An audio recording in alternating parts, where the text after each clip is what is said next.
Hello and welcome. My name is Georgina Alexander. Today we're going to learn a little bit of history of the Vevay House, where I once lived. So without further ado, let's hear some stories from people that lived and spent time here.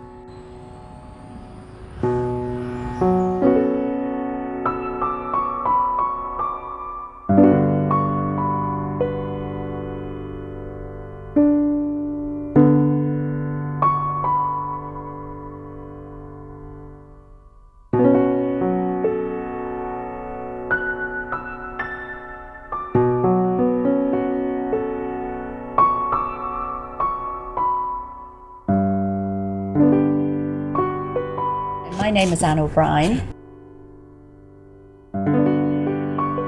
and I'm a granddaughter of the gentleman called William O'Brien. He was a builder in Bray, and he bought the house here from a family called Garvey, and he wanted to run it as a guest house. That was his plan, and that's what he did. My name is Paul McDonald. I'm a cousin of Anne's. Our parents were brother and sister, and I lived here for 12 years. 9 years. 9 years, from the age of 12 to 21. And my parents ran the guest house for my grandfather. And as Anne said, it was a very successful operation. Bray was in its prime at the time as regards tourism. We got a lot of foreign visitors, a lot of English, Northern Ireland, Scots people. And we concentrated in a big way on weddings and staff socials, staff parties and things like that. So it was a very successful operation. My name is Dorothy Scanlon, and I lived in Sunbeam House in 1963, or maybe the end of 62. I came when I was 4, and I went to Sunbeam, I went to school, and I went to the training centre, and I had a panel guide dog, and its name is Quiz. We had to move everything from the old Sunbeam on the Don Road up to the Fiddy Road, to the new Sunbeam House, and then we all moved in.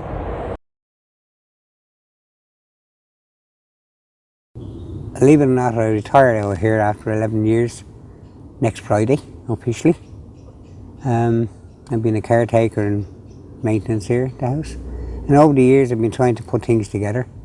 Who owned the house, and we had a little old lady who came all the way back from America, and she was 96 years of age. She had a photograph of herself sitting on the front steps because she was born here. And we got her 91 years later to try and sit down on the step again. Took a photograph of her, and she's the lady that showed me what was where and where everything was in the house. And her father was a King Council, KC, and I think when the Boer War started they had to leave because he looked after all the money for the war games, and they left. And then 3 years later her younger sister came. She was 93, and she came and we all had a look around the place. And then that was great, and she sent me a lovely letter thanking me very much for bringing her back home. It seems that it was there was an earlier version in the 1700s, but it was the house as it looks today was rebuilt by a builder called John Brennan, and he also he lived in it for a few years, but and then he sold it eventually to Lord Meath, and he subsequently sold it on to, we think, an Albert Meldon. He was a very well, Padraig would tell you about that. He's a very well known judge at the time, and he lived here. And after that, we think he may have been followed by the Garvey family, who in turn sold it to our grandfather. But the house was rebuilt by him in the 1850s, and he also built what was really a landmark in Bray, the beautiful International Hotel, and the houses on the seafront called after him, Brennan's Terrace, facing the bandstand, that terrace of houses, and Brennan's Parade. And the council years later called the road around the corner from the International, or the bowling alley as it is now, Adelaide Road, after his daughter Adelaide, you know, just in recognition of all the building he did around Bray. The house was so big that there was about many bedrooms, and there was a big sitting room, and there was a kitchen, and then there was like a small place and rooms that you could play. Oh yeah, and there was a kind of a basement down under the kitchen. The teacher was there, Mr. Scanlon, Vincent Scanlon, Mrs. Thomas, and I can't think who the other starter was. But one day I didn't like the teacher, Mrs. Thomas. So we decided she didn't come in this day, so we decided we put a cup up on the door with water in it. And the next day she came in, we decided we say nothing. So when she opened up the door, all the water went down on her. but we got into trouble the next day, and we got told no. But and there was great cats. My name is Vincent Scanlon. Some of you will remember me. I used to be a teacher. Oh, that must have been 100 years ago or thereabouts. But anyway, I was a teacher, an expert in burying donkeys and minding children. But when I went to Sunbeam House at first, it was run by a wonderful woman called Miss McManaway, who wore, she was dressed almost as a French nun.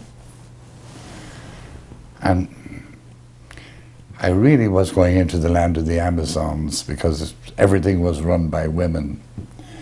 And when I came in at first, there was great suspicion about me. However, I overcame most of that suspicion. And then John Giles came along, and with the help of friends, he turned the stables into an office.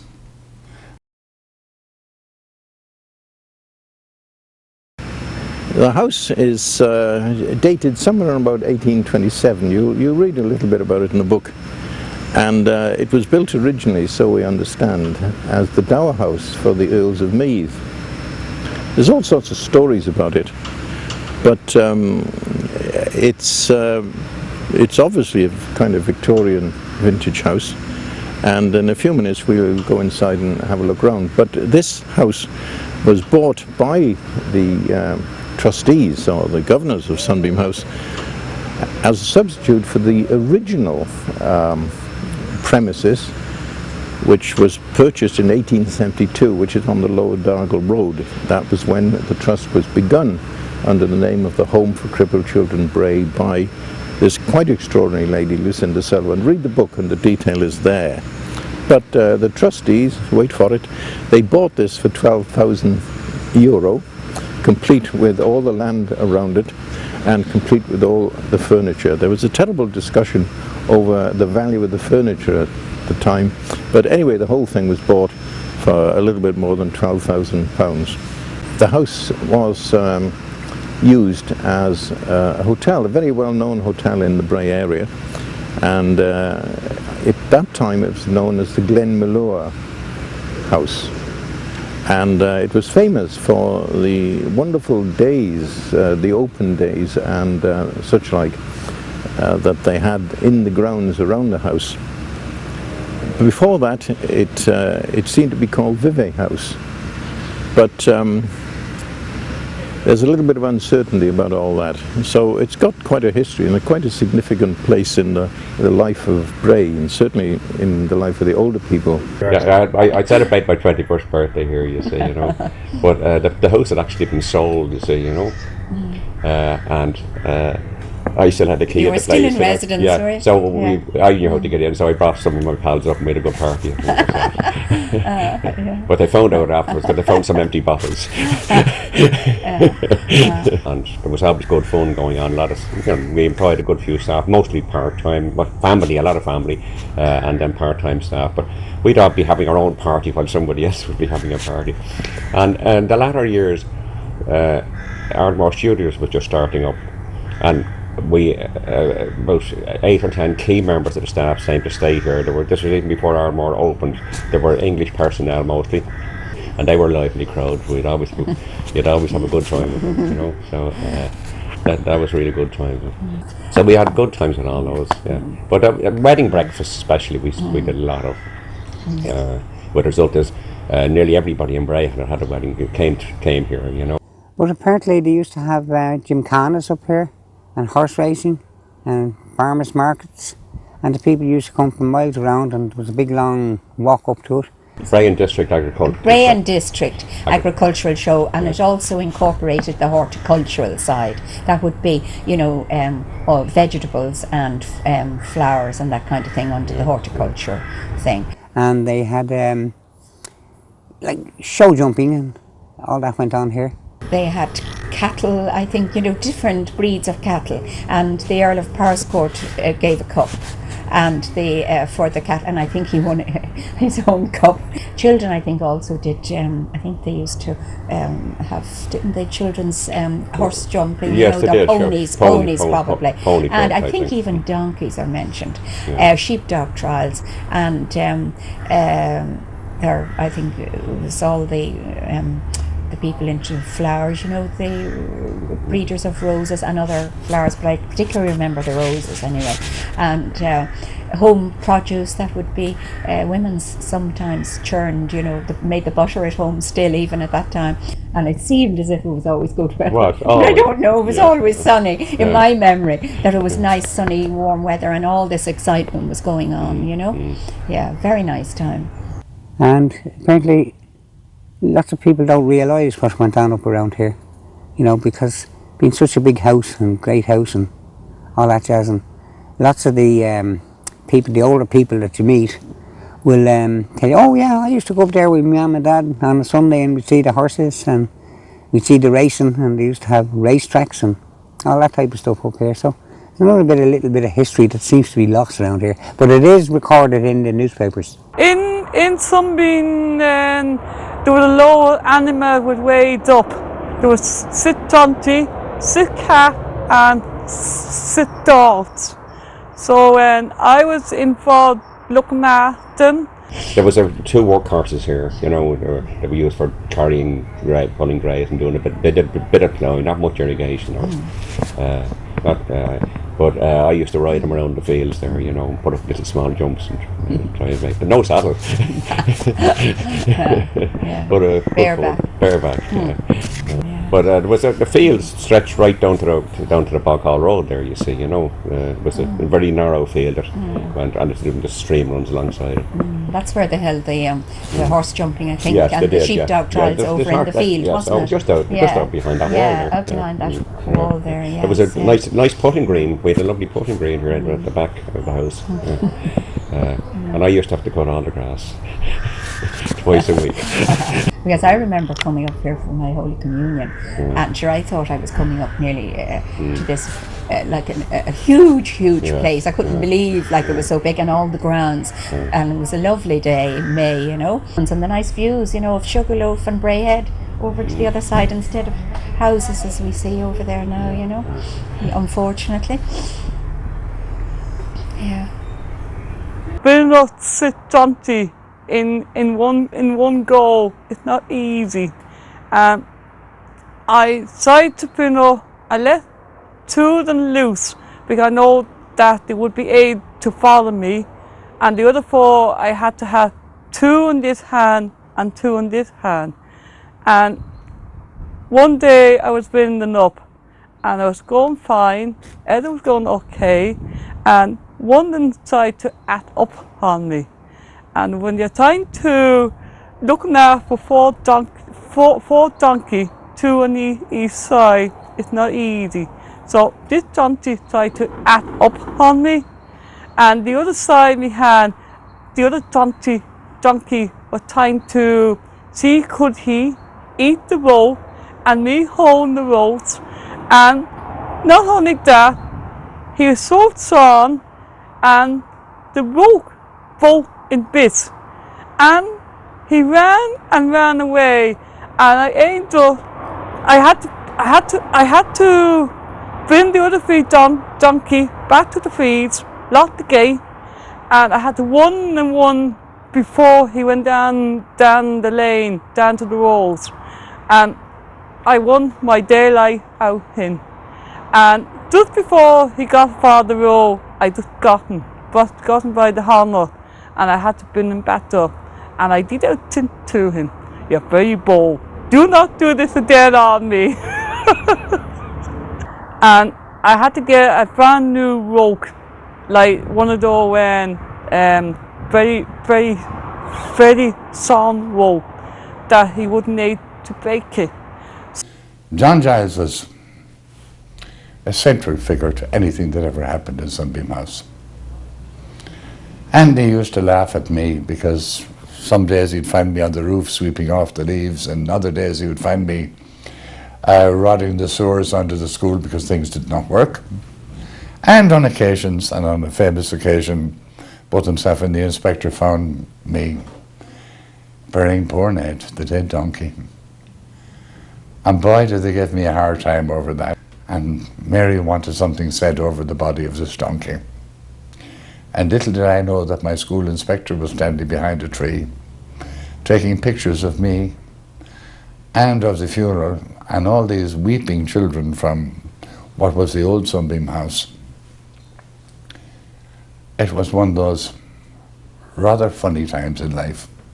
Most of the things that I associate here and the show, they were all summertime. Yes, and yeah. I thought the sun was always shining. And it was a lovely place with the most beautiful, the pots. There were pots of flowers at the bottom of the steps, at the top of the steps, up here. And Mr. Woolahan had everything looking just gorgeous, And in April, May, the rhododendrons, they come in purple and cerise over there at the back. I would point out, actually, see, the house was surrounded by 35 acres of land, you see. We had our own herd of cattle. The milk went to the dairy, didn't it? The milk, we used the milk fresh every day, and the surplus went to the dairy. Yes. And also, there was a lovely walled garden attached to the house too, that we were totally self-sufficient in vegetables and fruit and things like that, And the surplus was bought by the local people from, say, Wolf Town Square, Bourne Road, and that they come up and they bought all the vegetables, So it was a little bit of a local industry going on. A wonderful, very, very wonderful gardener called Mr. Woolahan, who lived in the Gate Lodge. You know the Gate Lodge there? Where yes, as you come in. Yeah, just there where, that's where he lived. He was a wonderful, wonderful man. And here, where he this was a vinery. The vinery. As we sit here. This was all vines. There's been a crop of grapes every year, and I could have them for my breakfast sometimes. Just hop out the door. Just left in there. And then one of the door, he was a attack washer. Tess was his name, and one day he was sitting down on the settee, and I didn't realise he was there, so I sat on him by accident, and he started bitten me. But they were the good old day. There was a lovely little cottage there, just around at the back of the wall there. I knew there was another one in my mind. Well, Mr. Mitchell. Yeah. The wine merchant from Dublin, that was his family. It was weekend retreat, where he came, and he would come in and have meals in the house. on occasions, and he had a lovely big Dodge car. I remember, big grey Dodge car. Had he? Yes, he Yeah, had. He was reminiscent of Winston Churchill to look at. I always thought. Oh yeah. Did he smoke a cigar or something? Well, or was he just his had a face look or his about, the hat or bulldog something? look about him. Yeah. And he was a nice guy. Well, unfortunately, very little remains of the original furnishings and the original decorations of what would have been a very grand Victorian house, built fit for the dower house of the Earls of Meath. So we understand. In fact, all we can really look at the inside is the remains of some very fine plasterwork and, in fact, a Victorian lavatory. Welcome to a genuine Victorian loo. You would have been proud of this if it had been in your house in those days. An original deluge.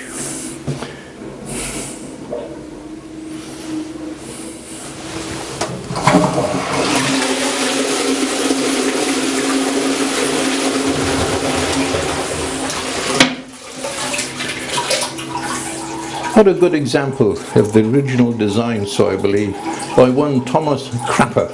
Hence the expression, you know what the expression is.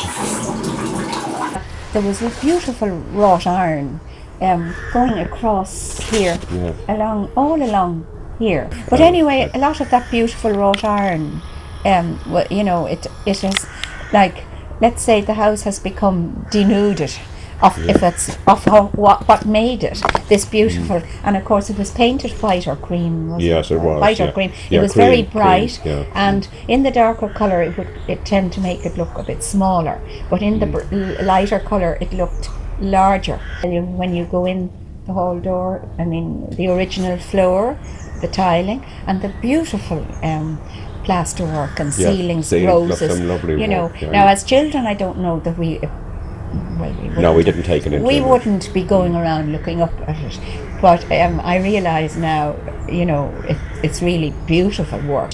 I know it's a listed building as far as I know, and they can't touch anything like that, and the shutters even, don't think they can even touch those. Well, having visited the loo, you may care to take a Victorian shower, and this is what you would be faced with. And what a wonderful device. You turn the taps on, stand there, and a good, clean, honest shower. Old Court House and Old Court Castle is next door. And there's a story there that, and the guy that used to run the house and the castle, incidentally the castle was put there years and years ago, and they had 1,700 British soldiers up there to protect the lords around here. But it's only the tower of it left now. But there is a story that goes, there was a young girl in the kitchen, and this guy used to sort of make use of her, and she had no friend because she was an orphan, and the only friend she had was the I don't know what you call him, a priest or down in Christ Church, right? And she used to tell him everything he done. And then he met this other lady, and they were to get married. So apparently the girl vanished. Some say she's buried under the slabs in the kitchen, down in the basement. Anyway, when there was no sign of the girl, they got married, but they had a son. And the son started getting sick. And apparently they tried everything, this, that and the other. So he said he'd better call in the priest from down below. And this priest was the one who had been the friend of the young lady. And he told her he'd have to make a trip to Glendalough. And on the way, he'd have to stop every half hour and pray to the God to help his son. And he told me he'd have to go by the old coach road, which is up beyond from the Bray head, all the way over the back, down, down, down. And he said, okay, so off he went, and he was never seen again. And the theory is that the old priest went up ahead of him and waited for him and paid back for what he'd done to the young lady. So that's the theory there. That the people, you know, the people had to come from the basement up that little carved staircase now with all the food to bring it up to the people who lived here, all these different people who lived here, bring them up their food up and down from the basement, and they also slept down in the basement, and to get up at all hours in the morning, I think 5:30 or 6, to light all the fires. Just one little thing, I was amazed to see the old agate is still here in the kitchen. I wonder why they didn't get rid of that. Kitchen. It's and there's a cookery book sitting inside. There is, like a cookery and book. And then the very original kitchen is down in the basement. And there's actually inside, in the workroom, you'll see all the plaques on the wall. Because all the rooms were named after different people, obviously, who donated money or whatever. Two of the interesting plaques on the wall here. In the first place, the plaque to Lucinda Sullivan, who founded the Home for Crippled Children Bray, but also to her sister, Louise A. Brady, born 1826, died 1925. In the archives for the home we have a rather ironical letter from a solicitor dated about 1925, who wrote to the governors and said, Miss Brady died unexpectedly at the age of 99. How could anybody die unexpectedly at 99?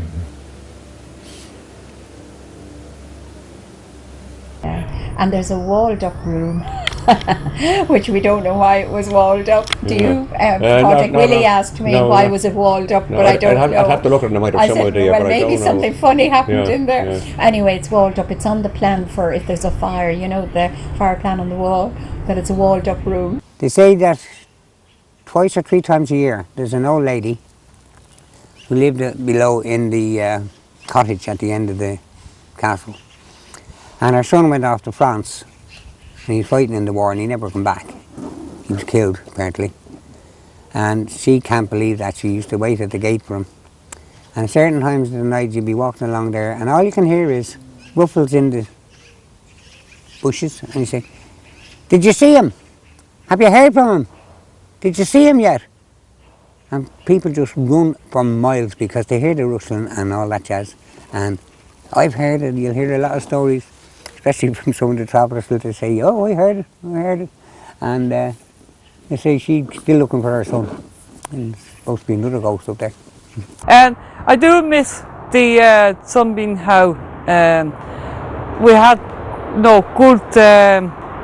good day, and it's a pity that I left Sunbeam, but life had to go on. Well, I think it's a lovely house